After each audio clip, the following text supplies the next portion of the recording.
여당과 협상을 재개할 단초가 마련됐다. 새정치민주연합이 오늘 유가족들을 만난 뒤 언론을 향해 공식적으로 던진 말입니다. 구체적인 협의 내용은 공개하지 않았지만 여야 원내대표가 조만간 소통할 것이라는 말까지 더해졌습니다. 새누리당에서는 혁신위원 인선을 둘러싸고 대선 주자와 계파 사이에 갈등이 나타났고, 민주연합에서는 문재인 의원의 정당 개조론이 미묘한 파장을 일으키고 있습니다. 정의와 국회의장이 직권으로 결정한 본회의 날짜가 하루 앞으로 다가오면서 여야 간 공방도 있었습니다. 정치권 취재하고 있는 PD 연결해 보겠습니다. 권현주 PD. 네, 권현주입니다. 이틀 연속 세월호 유가족들을 만난 새정치민주연합 지도부, 협상의 재개 단초가 만들어졌다, 이런 말을 했더군요. 네, 민주연합은 세월호 유가족과의 만남에 대해 수사권과 기소권에 준하는 방안으로 유가족과 국민들이 양해해 줄 수 있는 방안에 대한 논의가 있었다며 진전이 있었음을 시사했습니다. 박영선 원내대표 등 민주연합 지도부는 유가족들과 오후 2시 30분부터 약 3시간 동안 비공개 회동을 가진 뒤 구체적인 내용을 밝힐 수는 없다면서도 이같이 말했습니다. 박범계 원내대변인은 박영선 원내대표와 이완구 새누리당 원내대표가 협상을 재개할 수 있는 단초는 만들어졌다고 볼 수 있다면서 두 원내대표가 조만간 소통을 시작할 것이라고 덧붙였습니다. 그러나 구체적인 회동 일정은 아직 나오지 않고 있습니다. 김문수 전 경기지사가 위원장이 된 새누리당 보수혁신특별위원회. 오늘 당 외부 인사 중에서 혁신위원이 된 사람들이 발표됐어요.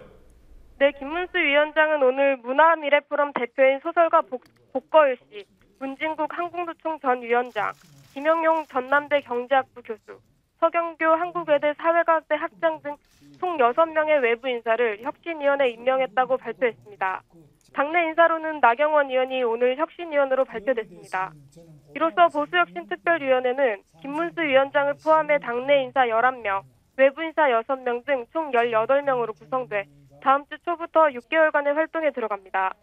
김 위원장은 아침 당 최고위원회의 후에 이전 혁신위원회에서 내놓은 조은안이 왜 실행이 안 됐는지 주목할 것이라며 언행일치를 통해 정치 불신을 극복하고 당의 혁신을 하는 게 제1과제라고 밝혔습니다. 새정치민주연합에서도 정치혁신실천위원회가 발족한 것과 관련해 김 위원장은 혁신 경쟁에서 이기는 것은 국민의 마음을 누가 더 얻는지, 자기의 말을 얼마나 더 지키는지가 관건이라고 말했습니다. 김문수 위원장이 혁신위원으로 제안한 것으로 알려진 홍준표 경남지사와 원희룡 제주지사는 자문위원으로만 이름을 올렸습니다. 지금 얘기한 홍준표 지사와 원희룡 지사가 혁신위원회에서 빠진 거는요, 그 당내 반발 때문입니까? 아니면 본인들이 그렇게 선택한 겁니까? 네, 당초 김문수 위원장은 오늘 비공개 최고위원회에서 홍 지사와 원 지사를 혁신위원으로 인선하려는 취지를 설명하며 설득에 나섰으나 김태호 이인재 최고위원 등이 반대하면서 혁신위원 내정을 철회한 것으로 알려졌습니다. 김태호 최고위원은 오늘 회의에서 혁신위원회의 인적 구성에 대해 불만을 공개적으로 드러냈습니다. 혁신은 혁신위에서 만들어내는 결과물이 설득력을 가지려면 그 인적 구성에서부터 당내 공감이 저는 필요하다는 생각을 갖고 있습니다. 그리고 또 일부에서는 우리 혁신위가 차기 대권 주자들의 놀이터냐 이런 비아냥스러운 비판도 지금 나오고 있습니다. 현역 관역 단체장까지 어떻게 모셔야 되는지 저는 이해가 솔직히 안 됩니다. 김태호 최고위원 등이 홍준표 원희룡 지사의 참여를 막는 데에는 대선 주자급 인사들 간의 기싸움, 그리고 당내 계파들 사이에 경쟁이 깔려있다는 분석입니다. 김문수 위원장은 김태호 이인재 최고위원이 부정적인 견해를 보여서 홍준표 원희룡 지사를 자문위원으로 결정했다는 사실을 기자들에게 숨김없이 공개했습니다. 민주연합의 정치혁신실천위원회도 있죠. 이곳은 원혜영 의원이 위원장이 됐습니까?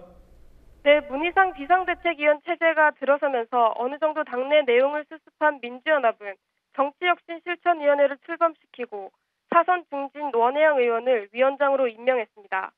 원 위원장은 이번이 우리 당에게 부여된 마지막 혁신의 기회라며 사직생의 각오로 혁신을 하겠다는 입장을 밝힌 바 있습니다.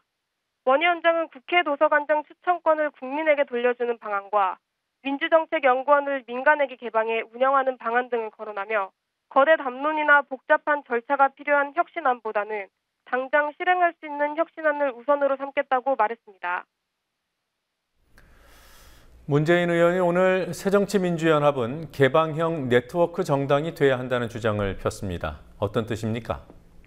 네, 문재인 의원이 당의 뿌리와 체질을 바꾸자는 이른바 정당 개조론을 편 것이지만 내년 전당대회 룰을 둘러싼 신경전이 벌어지는 상황이라서 문 의원이 의도하지 않은 방향으로 논쟁이 번질 조짐도 있습니다.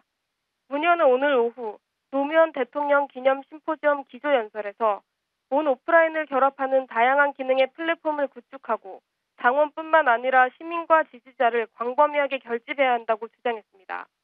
또 국민들의 삶의 문제를 해결해주고 그러기 위해 삶의 현장을 활동의 중심에 두는 생활정당이 돼야 한다면서 시민의 삶을 정당 네트워크에 결합시켜야 한다고 강조했습니다.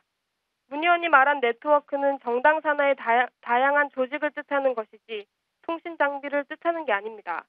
그렇지만 온오프라인 결합이란 표현과 합해지면서 당의 중요한 의사결정에서 친노에 유리한 모바일 투표를 다시 도입하려고 군부를 뗀다는 의심이 비노 측에서 나오고 있습니다. 이에 대해 문재인 의원은 오늘 연설은 모바일 투표나 전당대회와 아무 상관이 없고 다가오는 전당대회까지 시간이 많지 않아 전대룰을 바꿔야 가능한 시민참여 경선이나 모바일 투표 도입 가능성은 없다고 기자들에게 말했습니다. 내일은 정의화 국회의장이 직권으로 결정한 국회 본회의 날입니다. 여야가 이 문제로 오늘 어떤 신경전을 폈습니까?